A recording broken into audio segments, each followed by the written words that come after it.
ان الدین عند اللہ الاسلام.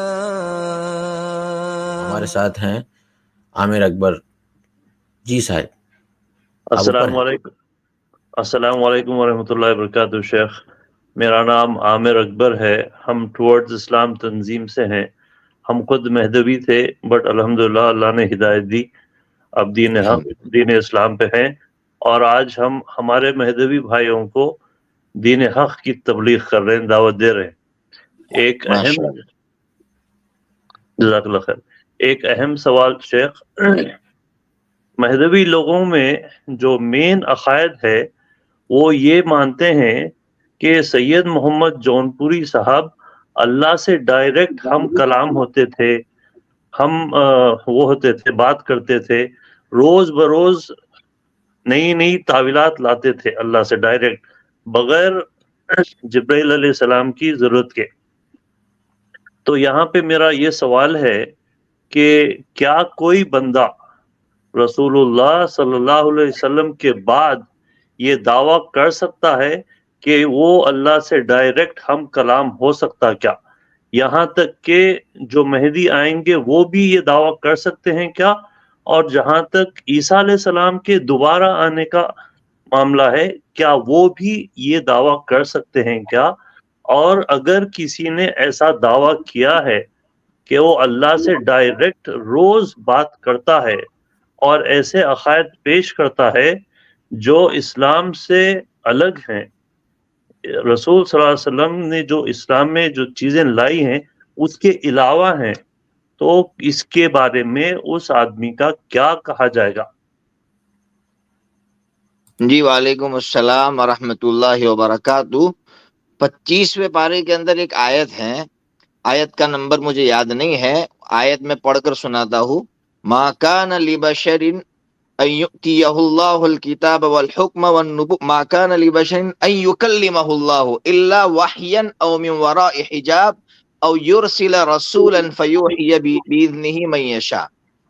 اس کا ترجمہ ہے کہ کسی انسان کے اندر طاقت نہیں ہے کہ وہ اللہ سے بات کر سکے، لیکن اللہ تعالیٰ نبیوں کو جو شرف عطا فرماتے ہیں، تو نبیوں میں دو طرح کے نبی ہوتے ہیں. کچھ نبی وہ ہوتے ہیں جن سے اللہ نے ڈائریکٹ بات کی ہے، جیسے حضرت موسیٰ علیہ السلام، اور کچھ نبی وہ ہوتے ہیں کہ اللہ تعالیٰ نے ان سے بات کی ہے واسطے سے، انڈائریکٹلی، ڈائریکٹلی نہیں. تو واسطوں میں بھی دو طریقے رہے ہیں.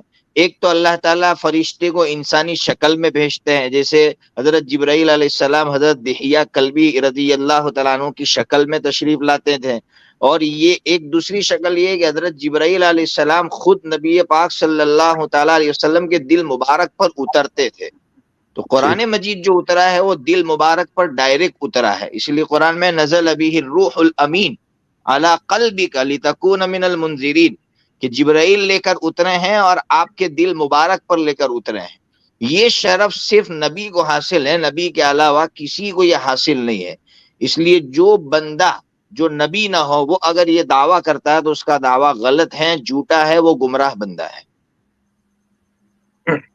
یہاں پہ مفتی صاحب جزاک اللہ خیر، آپ نے جو وضاحت سے سمجھائی، یہاں پہ مہدی کے تعلق سے جو آنے والے مہدی ہیں وہ کہتے ہیں کہ وہ ہدایتی یافتہ ہوں گے. تو وہ ہدایتی یافتہ کا مطلب کیا ہے؟ کہ کیا وہ ڈائریکٹ اللہ سے ہدایت لیتے ہیں، اور کس قسم سے کسی کو ہدایت ملتی ہے؟ مان لیجئے ایک چھوٹا سا مثال دیتا ہوں کہ اگر میں اپنے آپ کو بولوں کہ مجھے اللہ نے ہدایت دی، تو کیا اس کا یہ مطلب تو نہیں کہ مجھے اللہ نے ڈائریکٹ ہدایت دی؟ میں اللہ کی جو ہدایت قرآن اور سنت پہ اگر میں چلتا ہوں تو میں کہہ سکتا ہوں کہ میں اللہ سے مجھے ہدایت ملی. تو اس کے بارے میں تھوڑا سمجھائیے کہ وہ مہدی کی کیسی ہدایت ہوگی اور اس کی کیا فرق ہوگا، وہ ذرا تھوڑا سا. جی بالکل آپ نے صحیح کہا کہ اسباب کی دنیا میں ہم رہتے ہیں تو اسباب کا بڑا دخل ہوتا ہے. جب تک آپ قرآن، سنت اور صحابہ کرام، یہ جو نبی پاک صلی اللہ علیہ وسلم نے خود فرمایا ما انا علیہ و اصحابی، کہ مہدی کون ہے، ہدایت یافتہ کون ہے، جو میرے طریقے پر چلے اور میرے صحابہ کے طریقے پر چلے. تو حضرت مہدی جو ہوں گے وہ چونکہ آخری خلیفہ ہوں گے. خلیفہ کا مطلب جو نبی پاک صلی اللہ تعالیٰ علیہ وسلم کے طریقے پر بادشاہت کرے، نظام جی سنبھالے، اس کو کہتے ہیں خلیفہ. تو یہ حضرت مہدی آخری بادشاہ ہوں گے، نبی پاک صلی اللہ علیہ وسلم کے طریقے پر حکومت چلائیں گے. تو وہ مہدی ہونے کا یہ مطلب ہے کہ وہ حضور کے طریقے پر اور صحابہ کے طریقے پر چلائیں گے، یہ مطلب ہے مہدی ہونے کا. تو اسی کو کہیں گے کہ وہ ہدایت یافتہ ہے، کیونکہ وہ اللہ اور اس کے رسول کے بتائے ہوئے طریقے پہ چلتا ہے. ہاں بالکل بالکل، کوئی اللہ نے اوپر سے سیدھا کسی کو مہدی ہو کر نہیں اتارا ہے.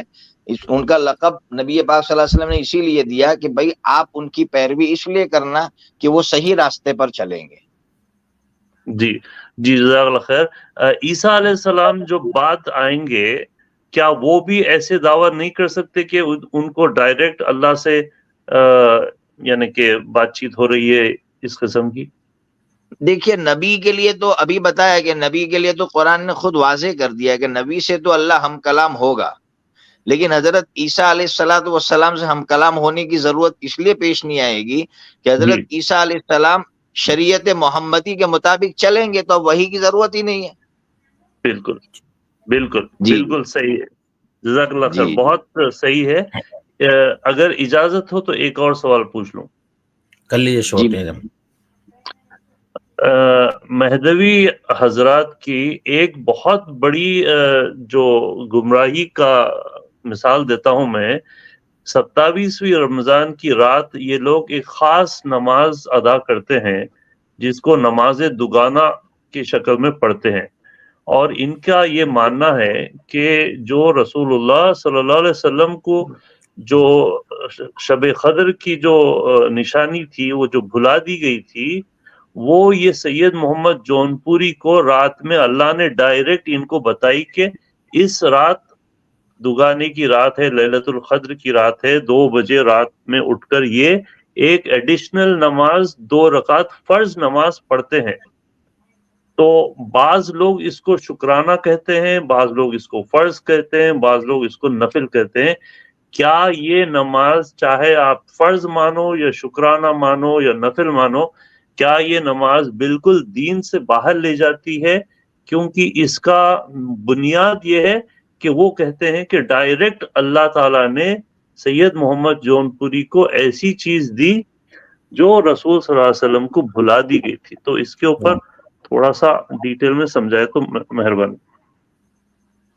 جی بالکل، یہ تو گمراہی ہے، اس لیے کہ بنیاد ہی غلط ہے کہ اس نے کہا کہ ڈائریکٹ اللہ نے بتائی، یہ بات ہی غلط. پہلی بات. دوسری بات کہ نبی پاک صلی اللہ تعالیٰ علیہ وسلم کو اللہ تعالیٰ نے کیوں بھلا دی، اس کے پیچھے حکمت یہ تھی کہ جو چیز جتنی قیمتی ہوتی ہے اس کو تلاش کرنے کے لیے اور زیادہ ترغیب دی جاتی ہے کہ اس کو تلاش کرو، ورنہ پھر وہ قیمتی ہی نہیں رہی. جو چیز اگر آپ نے بتا دیا کہ یہ رات میں ملے گی تو اس کی قیمت کہاں رہی، وہ تو معمولی چیز ہو گئی. تو جو چیز جتنی قیمتی ہوتی ہے اس کو چھپا کر رکھا جاتا ہے.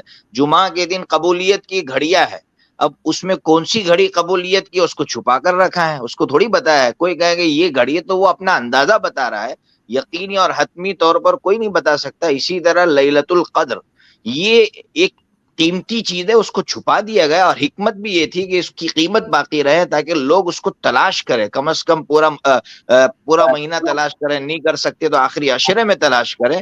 اس لیے یہ جو کہہ رہا ہے وہ اسلامی مزاج کے خلاف بھی بات ہے اور اس کی بنیاد ہی غلط ہے. ایک اور سوال کرتا ہوں، ایک اور اجازت دیں تو. ہم نے جیسا کہ میں آپ کو بتایا کہ ہم خود مہدوی تھے، اور الحمدللہ آج ہزاروں کی تعداد میں لوگ مہدویت سے توبہ کر کر دین حق پہ آ رہے ہیں. لیکن ہم نے بھی اپنی پچھلی زندگی میں اس نماز کو پابندی سے، چاہے وہ فرض ہو یا سنت ہو، ادا کی ہے. تو کیا اب ہمارے لیے اس کو توبہ کر لینا کافی ہے یا اس کا کفارہ دینا ضروری ہے؟ نہیں، اس کا کوئی کفارہ نہیں ہے، توبہ کافی ہے، توبہ کافی ہے. جی.